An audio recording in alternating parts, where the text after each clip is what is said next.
What would you do if a dream kept coming back to you every single night, not just any dream? The same dream. Carrying the same message. The same image.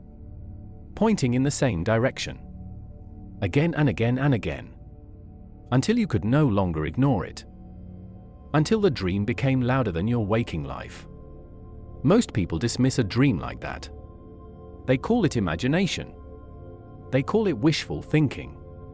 They roll over, go back to sleep, and somewhere in the years that follow the dream fades. Not because it was wrong, but because they stopped listening to it. Paulo Coelho wrote a book about exactly that question. What happens to a person who chooses to listen? The Alchemist was first published in 1988 in Portuguese. Coelho was not yet famous. His first publisher printed just 900 copies and dropped the book after poor initial sales.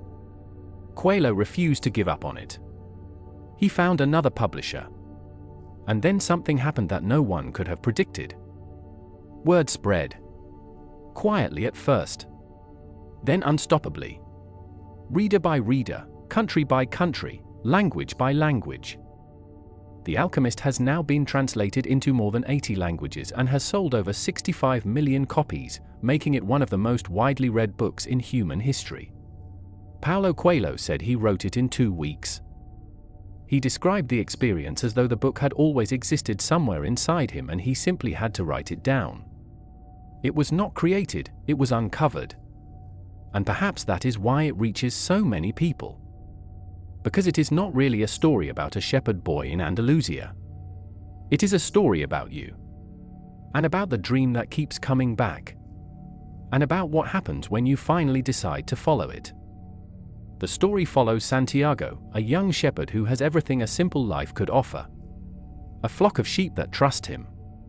Fields he knows by heart. A comfortable routine that asks nothing dangerous of him. And yet he cannot stop dreaming. Every night the same vision returns. A child takes his hands and transports him to the Egyptian pyramids.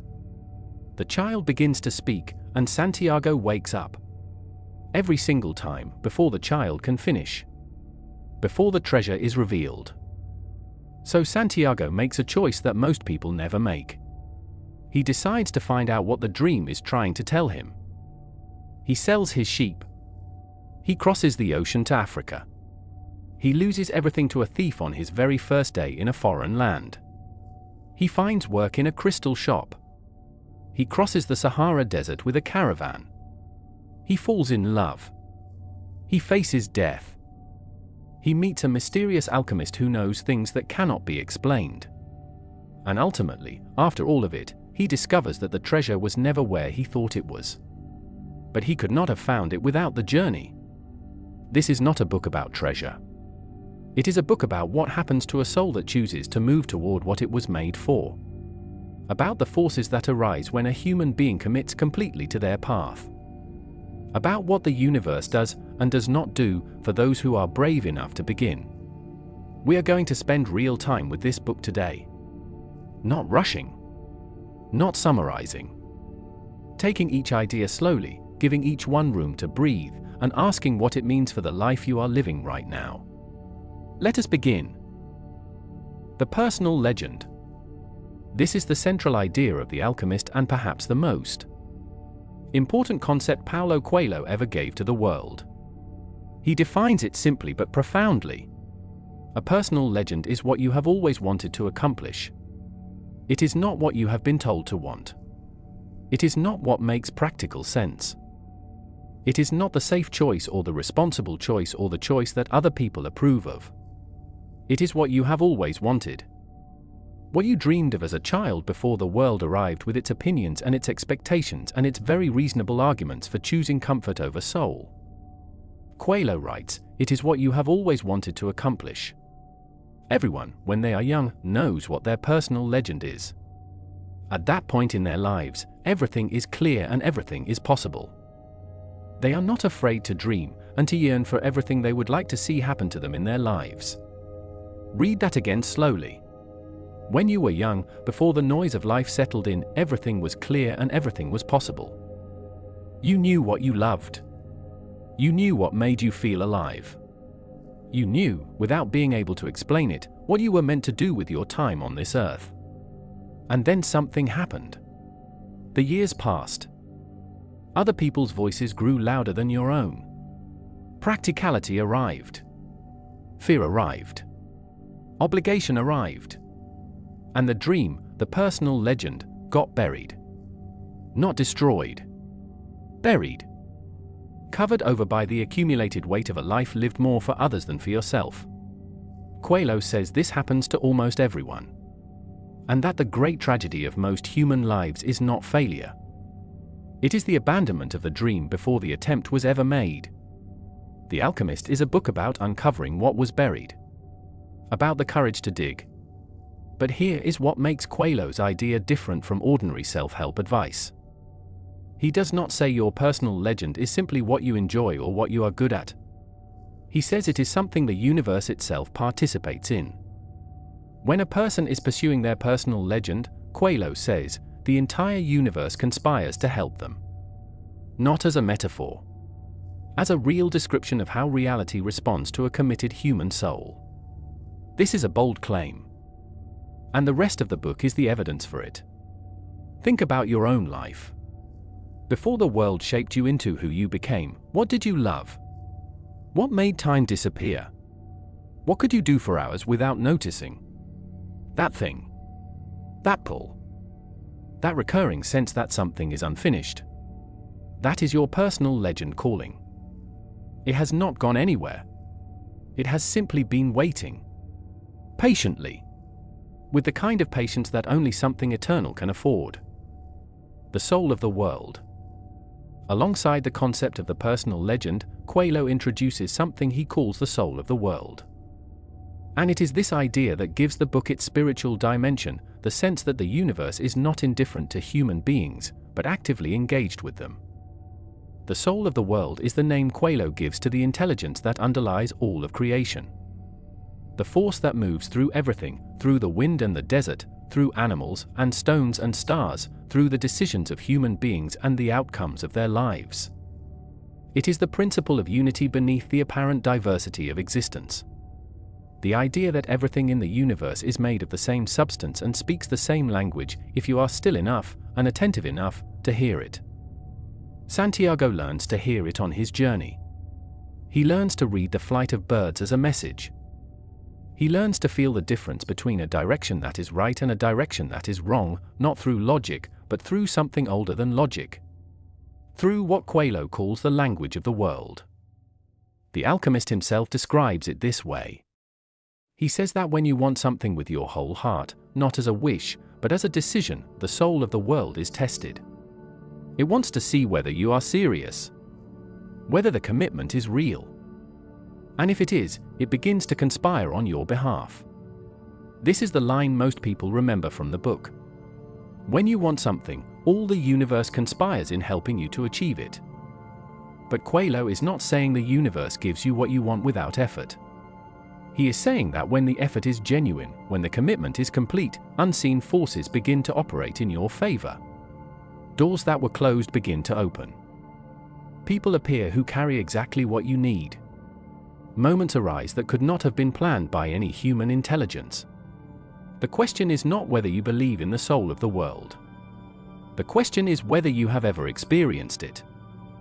Have you ever been moving in a direction that felt completely right, and found that the world seemed to move with you? When the right person appeared at the right moment?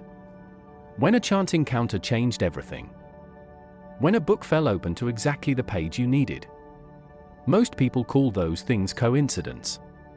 Coelho says they are the soul of the world responding to a soul that is finally moving in the right direction. The universe has a stake in your personal legend. Not because you are special above others, but because you are part of the whole. And the whole is incomplete when any of its parts are living below what they were made for. The Crystal Merchant. One of the most quietly devastating characters in The Alchemist is the Crystal Merchant of Tangier. When Santiago arrives in Africa penniless and alone, robbed of everything on his very first day, he finds work in a crystal shop, owned by an old merchant. The merchant is not unkind. He is thoughtful, gentle, and deeply aware of exactly what he has failed to do with his life. He has always dreamed of making the pilgrimage to Mecca. It is the sacred duty of every Muslim, and it has lived in his heart for as long as he can remember. He knows the route. He has the resources. There is no practical obstacle standing between him and the journey. And yet he has never gone. Year after year, decade after decade. Santiago asks him why. And the merchant says something that I want you to hear very carefully. He says, I am afraid that if my dream is realized, I will have no reason to go on living. I have dreamed about Mecca for 30 years. It is my reason for living. But one day, maybe, I will go to Mecca. It comforts me to know that, if I should die before I get there, I have had a beautiful dream to accompany me through my life. Sit with that for a moment. He has kept the dream alive not as something to pursue, but as something to protect himself with. The dream of Mecca has become a companion, not a destination. A story he tells himself that makes the smallness of his current life feel temporary. As though he has not yet made his final choice. As though Mecca is still ahead of him, and therefore anything is still possible. But the years pass. And the merchant grows older in the same shop. And Mecca remains exactly where it has always been, in the future that never arrives. This is one of the most honest observations in the entire book. Because so many of us do exactly this. We keep a dream alive not because we intend to pursue it, but because the possibility of it makes the life we are currently living feel like a temporary arrangement rather than a permanent choice. The merchant gives Santiago something else, a line that cuts even deeper than his confession about Mecca. He says, every blessing ignored becomes a curse. Think about that. Every opportunity you do not take. Every door you do not walk through. Every dream you acknowledge but refuse to pursue. Each one does not simply disappear. It leaves something behind. A weight. A quiet resentment. A sense that your life should be larger than it is, without being able to identify exactly what is missing. Coelho does not condemn the merchant. He shows us his life with compassion and honesty. The merchant is not a villain. He is simply a portrait of what a life looks like when the dream is chosen as a comfort rather than a commitment. And then he says to Santiago, before Santiago leaves to continue his journey, you have been a real blessing to me. You force me to look at wealth and at horizons I have never known. Now I can see how immense my possibilities are, and I am going to feel worse than I did before you came, because I know the things I should be able to accomplish, and I don't want to do so. He knows. And he chooses not to. And he will spend the rest of his life in the crystal shop knowing exactly what he chose. What dream are you keeping alive, not to pursue, but to protect yourself with? The fear of failure. There is a moment early in Santiago's journey when he stands at the edge of his old life and looks toward the unknown. He has his dream. He has the old king's guidance. He has a direction. And he is afraid. Coelho writes about this fear with extraordinary honesty. He does not pretend it is not real. He does not say the brave person feels no fear. He says something more useful than that. He says the fear of suffering is worse than the suffering itself. And that no heart has ever suffered when it goes in search of its dreams, because every second of the search is a second's encounter with God and with eternity. Read that slowly. The fear of suffering is worse than the suffering itself. Think about the things in your life that you have not done because you were afraid of what might happen. The conversation not started. The business not launched. The relationship not pursued. The journey not begun. How much of your life has been shaped not by what happened, but by what you were afraid might happen? Coelho is not dismissing fear. He is naming it accurately. Fear of failure is not a warning from reality. It is a story the mind tells to keep you in a familiar place. And the person who recognizes it as a story, and chooses to move anyway, discovers something that the person who stays safe never will. They discover what they are capable of. Beginner's luck. When Santiago first sets out, when he first commits to the journey, something interesting happens. Things go well. Signs appear in his favor. Help arrives at the right moments. The world seems to be saying yes. Coelho calls this beginner's luck. But he means something deeper than luck. He means that when you first commit to your personal legend, the universe rewards the decision itself. Before you have earned anything. Before you have proven anything. Simply because you chose. It is as though life is saying, go. This is the right direction. Keep moving. And then, inevitably, something goes wrong. The money disappears. The path becomes unclear. The person who was helping you is gone. And you are left in a place where nothing is working, and the comfortable life you left behind suddenly seems very reasonable. This is the real test. Not the beginning of the journey, the middle of it. The place where beginner's luck has run out and nothing has yet arrived to replace it. The place where most people turn back, believing they were wrong to start. Santiago does not turn back. And what he discovers is that the universe does not abandon those who keep moving. It only tests whether the commitment was real. The beginning of any meaningful journey feels like grace. The middle feels like abandonment. And the end, if you reach it, reveals that neither was ever the full truth. The universe was present the entire time, just watching to see how serious you were. The language of the world. As Santiago travels deeper into his journey, across the sea, through the markets of Tanya, into the vast silence of the Saharan desert, he begins to learn something that cannot be taught in any classroom and cannot be found in any book. He begins to read the world itself. Coelho calls this the language of the world. It is the universal language that existed before words were invented, before human beings developed the need to explain everything with logic and argument and analysis. It is the language of enthusiasm, of things accomplished with love and purpose, and as part of a search for something believed in and desired. Animals speak it. The desert speaks it. The wind speaks it. Stars speak it. And human beings once spoke it fluently, before they buried it under the accumulated noise of civilization. Santiago learns to be still enough to hear it. He watches the behavior of hawks in the sky and reads danger in the pattern of their flight. He notices which strangers look at him with recognition and which ones pass without seeing him. He feels the pull of certain directions and the resistance of others, not through any conscious reasoning, but through something older and more reliable than reason. The alchemist tells him that God has prepared a path for everyone to follow. You just have to read the omens he has left for you. Omens.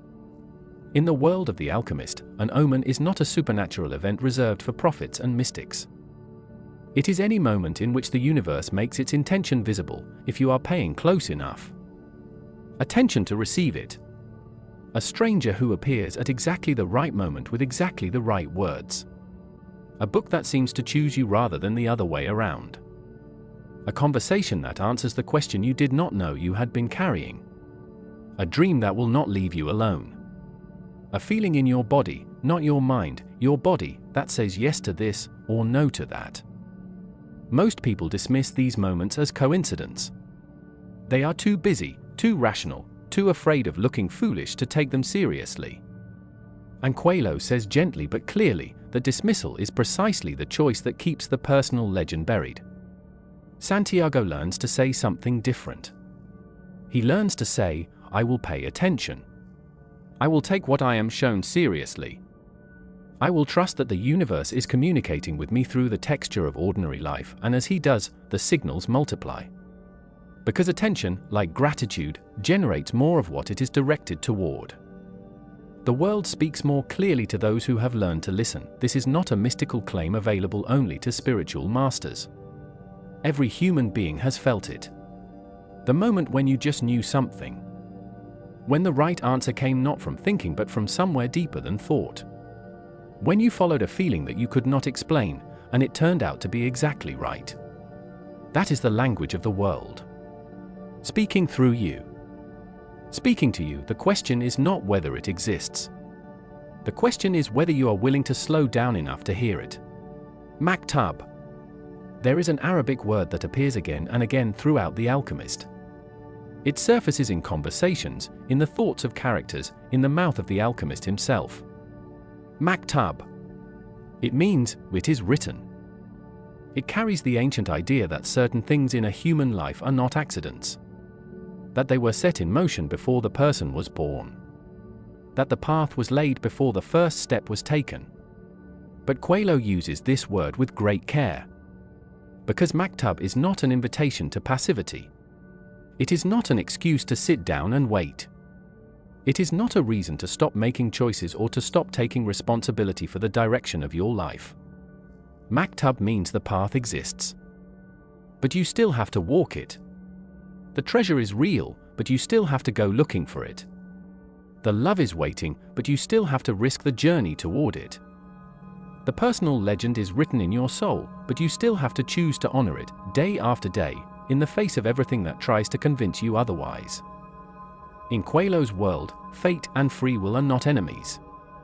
They are partners. The universe has a plan for your life. And your free will is the instrument through which that plan is either realized or abandoned. The person who does not walk their path does not disprove destiny. They simply live a smaller version of what was possible for them. They arrive at the end of their life with the feeling that something was always missing, without being able to say exactly what it was. And that feeling, that persistent, quiet sense of incompleteness that nothing in ordinary life seems to fully address, is the personal legend calling. Even from deep inside a life that looks fine. Even from inside a life that other people envy. Even from a life that by every external measure is a success. The soul knows the difference between what it has and what it was made for. Maktub. It is written. Your path exists. It has always existed. The only question is whether you are willing to walk it. There is something deeply comforting about this idea, and something deeply demanding at the same time. Comforting, because it means your life has direction and meaning built into it. That you are not here by accident. That the things you want most deeply are not random desires but signals pointing toward what was written for you before you arrived. Demanding, because it means that every choice to stay comfortable at the expense of the soul, every choice to silence the dream rather than pursue it, is a choice to move away from what was written. Not with dramatic consequences, but with the quiet consequence of a life that never quite becomes what it was meant to be. What does your heart tell you is written for you? Not what your circumstances suggest. Not what other people expect. Not the practical answer or the safe answer. The answer that lives underneath all of those. The one that has been there the longest. The one that never quite goes away no matter how many years pass, that one. What does it say? The Englishman. On the caravan crossing the Sahara Desert, Santiago meets a man who could not be more different from himself. The Englishman is a scholar. His bags, heavy, unwieldy, impractical for desert travel, are full of books. Hundreds of them. Books on alchemy, on the soul of the world, on the secrets of transformation and the nature of the philosopher's stone. He can explain the entire history of Hermes Trismegistus. He knows the alchemical traditions of every civilization. He has studied everything that has ever been written on the subject. And he cannot read the desert at all. He sits inside the caravan, nose buried in a volume, completely sealed off from the living world around him. The people, the animals, the silence, the heat, the wind, none of it reaches him. He is looking for truth in books, while truth is walking alongside the camels and sleeping under the same stars. Santiago, on the other hand, has read almost nothing. He has no formal education in alchemy or philosophy or spiritual tradition. But he can read people. He can read animals. He can feel when the air shifts before a storm arrives. He is alive to the language of the world in a way that no book has ever taught him, and in a way that no book ever could. Coelho uses these two characters to make one of the most important observations in the entire novel. There are two ways of knowing. Two entirely different paths to understanding the nature of things.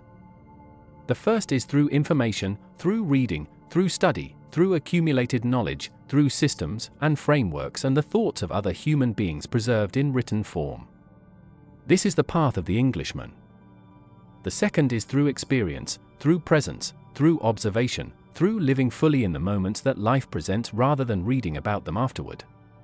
This is Santiago's path. And Coelho's point is not that one is better than the other. His point is that neither is complete without the other. The Englishman who only reads knows what to look for but not how to see. He has the map but cannot feel the territory. He knows the theory of transformation but has not yet allowed himself to be transformed. The shepherd who only experiences knows how to see but not always what he is looking at. He can feel the truth of things but cannot always explain it or understand it in a way that lets him go further. The alchemist himself, the master who stands at the center of the story, represents the fullness of both. He has read everything. And he has experienced everything. And the wisdom he carries is the product of that combination. Not knowledge alone. Not experience alone. The two together, over a lifetime of committed searching. The Englishman eventually learns to put down his books and watch. And Santiago eventually learns that some things need not just to be felt but to be understood. Which side of this tension do you live on? Do you spend more time reading about life than living it? Or do you live so fully in experience that you never stop to reflect on what it is teaching you? Both directions are a kind of poverty. The richness is in the middle. In the person who reads deeply and lives fully and lets each inform the other. Fatima. At the oasis of Al-Fayum, in the middle of the Sahara Desert. Santiago sees a woman come to draw water from the well. He watches her. And in that moment, without a word being spoken, without any logical reason he could explain, he knows.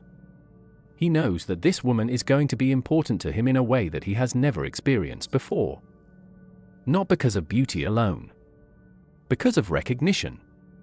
The sense that his soul has always known this soul and is simply meeting it again.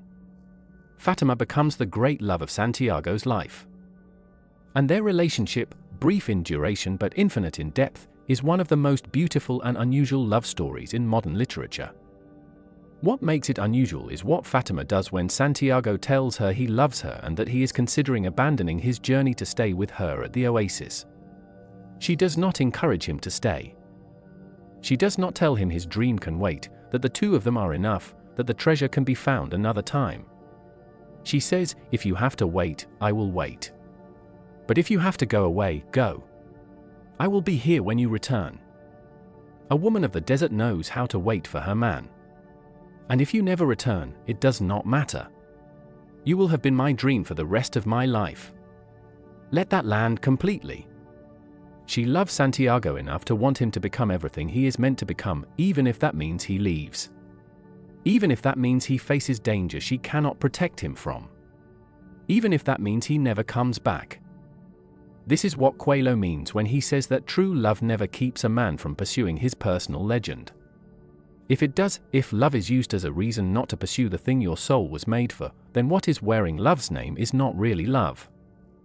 It is fear. It is possession. It is the desire to contain rather than to release. Real love, the kind that actually lasts, the kind that builds rather than diminishes, celebrates the other person's becoming. It does not ask them to be smaller than they are in order to remain close. It does not require them to silence the dream in exchange for the relationship. It holds them lightly, loves them completely, and releases them to go where they must go. Santiago does leave. He continues into the most dangerous part of the desert. He faces the alchemist's tests. He stands in front of tribal warriors with nothing but his soul and his commitment. He nearly dies. And Fatima waits. Not from weakness or passivity or an absence of her own desires. From a kind of strength that only genuine love can produce, the strength to want for the other person what they were made for, more than you want them near you. This is one of the rarest things in human experience. Most love, especially new love, holds on. Tightens when threatened. Makes demands when afraid. Coelho is describing something different. Something that most people only glimpse for moments, if at all. Think about the love in your life. Which relationships have made you more fully yourself? Which ones have celebrated your becoming? And which ones, with all their warmth, have quietly asked you to want less, dream less, risk less? Both kinds teach you something. But only one of them is the kind Fatima represent. The Alchemist. The mysterious figure who gives the book its title does not appear in Santiago's journey. And when he does, he is nothing like what Santiago or the reader expected. He is not a teacher who gives lectures. He is not a sage who dispenses wisdom from behind a desk. He does not explain the secrets of diagrams and formulas and years of classroom instruction. He simply takes Santiago into the desert and makes him face things. When Santiago finally expects to be taught, the alchemist says something that stops him completely. He says, I am only going to point you in the direction of your treasure. You already know all you need to know. This is the mark of a true mentor, not someone who gives you the answer, but someone who creates the conditions in which you discover an answer you already carry inside yourself. The alchemist puts Santiago in danger deliberately. He forces him into situations where skill and knowledge are not enough, where the only way is to access something deeper, something that cannot be learned, something that can only be remembered. He makes Santiago talk to the desert. He asks him to understand the wind. He stands back and watches as Santiago faces the moment that will either confirm or destroy everything he was capable of. And when Santiago asks for help, he says he does not know how to do what is being asked, the alchemist says nothing, because he already knows that Santiago does know. He has always known. The journey was not teaching Santiago new things. It was stripping away the layers that prevent accessing what was already there. This is what the rarest teachers do. They do not make you dependent on their wisdom. They make you more fully yourself. They do not fill you with their knowledge. They create space for you to discover your own. The alchemist is not attached to being recognized as a master. He is not attached to Santiago's gratitude. He gives what he has to give and then steps aside. His role is not to be needed. His role is to no longer be needed. And then Coelho gives the alchemist one of the most penetrating definitions of courage I have encountered in any book. He says, tell your heart that the fear of suffering is worse than the suffering itself. And that no heart has ever suffered when it goes in search of its dreams. Because every second is a second encounter with God and with eternity. Every second of the search is a second encounter with God. Not the destination. Not the arrival. Not the treasure finally in your hands. The search itself. The act of moving toward what you were made for, when you cannot see the end of it, even when you are afraid, when nothing seems to be working, that movement is itself the sacred thing. The journey is not the price you pay for the treasure. The journey is the treasure. Who in your life has been an alchemist for you? Someone who pointed rather than carried? Someone who created the conditions for you to discover rather than handing you the answer? Someone who believed in what you were becoming before you were able to see it yourself? And whose alchemist might you be for someone else? Turning into the wind. Near the end of Santiago's journey, everything stops. He is captured by a tribal military force that controls the desert. The alchemist, traveling with him, negotiates a strange and terrifying deal. He tells the soldiers that this young man beside him is a powerful alchemist. And to prove it, he will transform himself into the wind in 3 days. If he fails, both of them will be killed. The alchemist makes this agreement calmly, as though the outcome is already decided. Santiago is not calm at all. He has never performed any miracle. He knows nothing of transformation. He has no idea how a human being becomes one with an elemental force of nature. He has 3 days. For the first 2 days he sits in silence. He stares at the desert. He watches the horizon. Nothing comes. No inspiration. No answer. No sign from the soul of the world telling him what to do. And then, on the 3rd day, he does the only thing left to him. He stops waiting for the answer and he begins to speak. To the desert. To the wind. To the sun. to whatever force underlies all of existence. He asks them to help him. The desert tells him that love is what transforms everything, that it is love that turns lead into gold and makes gold return to the earth. The wind tells him that it learned from love things that no storm or sandstorm could teach. And the sun, ancient, immense, indifferent to human concerns in the ordinary sense, tells him that the most marvelous thing it has ever witnessed is the love between a soul pursuing its legend and the soul of the world.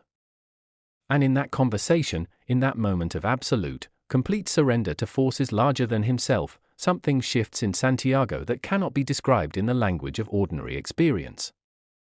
He discovers that the boundaries between himself and the world are not fixed.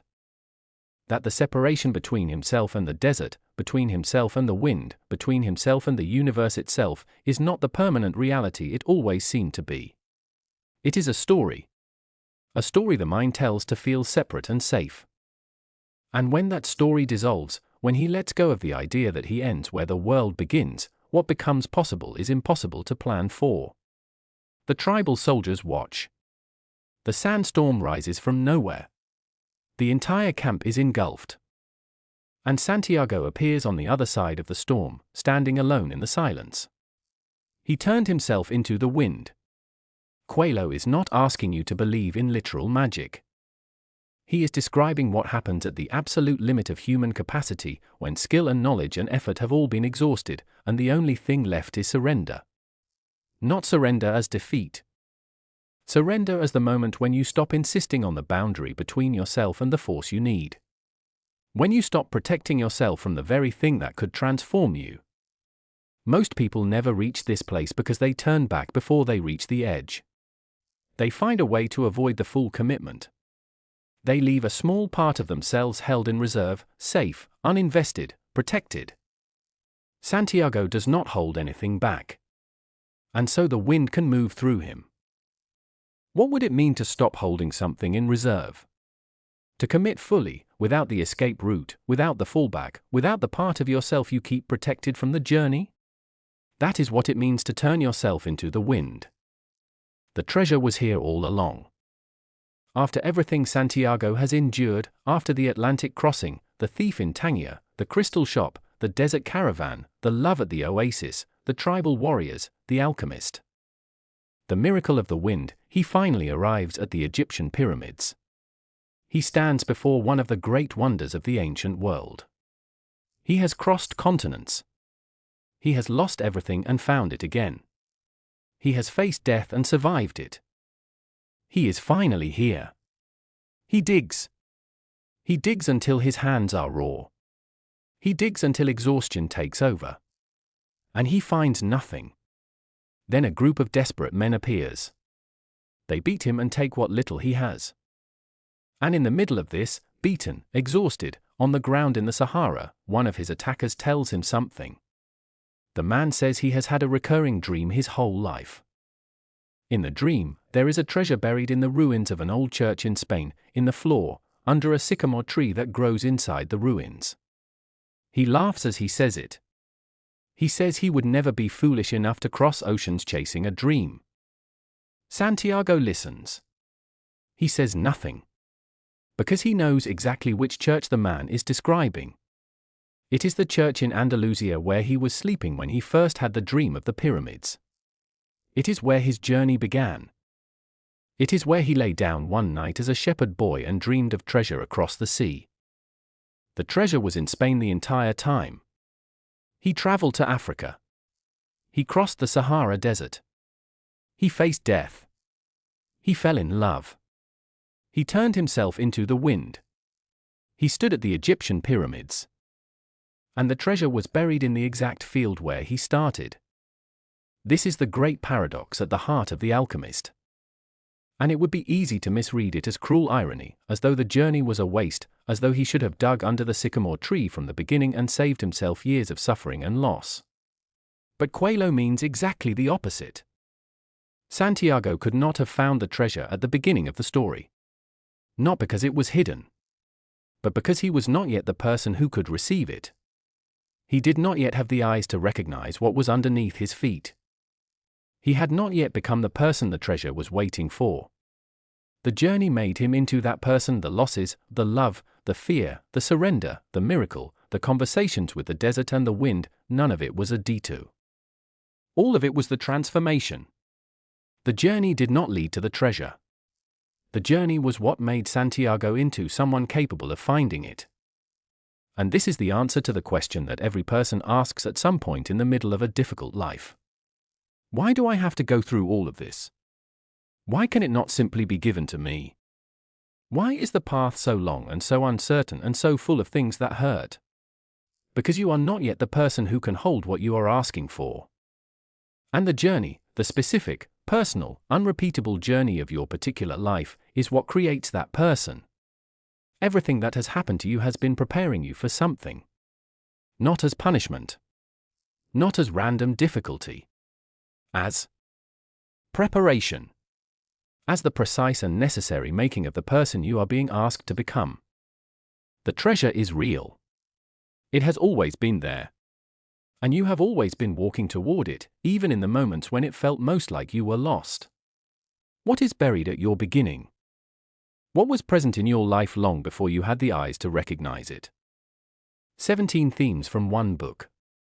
But they all circle around a single truth that Paulo Coelho embedded in every page of The Alchemist. Your life has a direction. And some part of you has always known what it is. You have always known. The child who first felt the pull of something, who lit up at a particular idea, who came alive at a certain possibility, who dreamed a dream that would not leave, that child was not confused. They were clear. Clearer than they would ever be again, before the world arrived with its opinions and its practicalities and its very reasonable arguments for choosing safety over soul. Every character in this book is a mirror. The crystal merchant who keeps the dream of Mecca alive not to pursue it but to comfort himself with it, we have all done this. Kept something precious at a safe distance, where it can accompany us without demanding anything. The Englishman who knows everything about the soul of the world but cannot feel it, we have all done this. Sought understanding as a substitute for experience. Read about transformation instead of being transformed. Fatime, who loved Santiago enough to let him go, most of us have experienced, at some moment, either giving this gift or receiving it. The love that wanted us to become more rather than asking us to become less. The alchemist, who points rather than carries, whose greatest gift is to make himself unnecessary. We have met this person at crucial moments in our lives. And perhaps we have been this person for someone else. The tribal soldiers who demand a miracle, the moments when life itself has demanded from us something we were certain we could not produce. And then we produced it. And we never forgot that we had. Paulo Coelho wrote this book in 2 weeks. He says the story was already written inside him, that he had lived it. He had been Santiago. He had abandoned his personal legend for years, living a life that made sense on the outside while something essential went unanswered inside. And then he chose differently. And he picked up the pen. He wrote the book. And 65 million people have recognized something in it, something they already knew but had let themselves forget. Something they needed to be given permission to remember. The permission has always been yours. It was never mine to give. It was never Coelho's to give. It belongs to you and to the soul of the world and to whatever force was present when you first knew what you were meant for. The dream that keeps coming back is not a distraction. It is not wishful thinking. It is not something to be silenced or managed or eventually outgrown. It is the treasure calling. It has always been calling. And the journey, your journey, the specific and unrepeatable one that only you can walk, is how you become the person who finally hears it clearly enough to go. If this journey through The Alchemist gave you something today, one image, one idea, one small permission to take what your heart knows more seriously, carry it forward. Not as a thought. As a decision. The full written guide, the most powerful themes from this book, beautifully designed with personal reflections and space for your own notes, is linked in the description. It is part of the Wisdom Read series. Take it with you. And subscribe if you want more of this. A new book. A new journey. The same depth. Every week. Until next time, read the omens. Trust the journey. And remember, when you want something with your whole heart, all the universe conspires to help you achieve it. That is not a sentiment. That is a law.